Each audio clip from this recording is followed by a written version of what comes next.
আচ্ছা, আমরা মেয়েরা কি সত্যি রাস্তায় বেরোনোর মতো স্বাধীন হয়েছি? হ্যালো, আমি নবনীতা। আমি চলে এসেছি ডে 3 এর মিনি ব্লগস নিয়ে।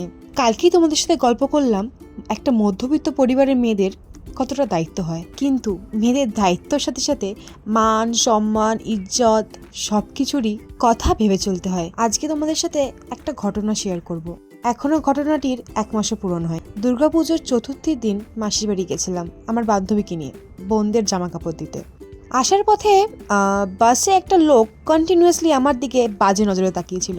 ইভেন কি আমি জায়গা চেঞ্জ করার পরেও উনি আমার দিকে তাকিয়েই ছিল।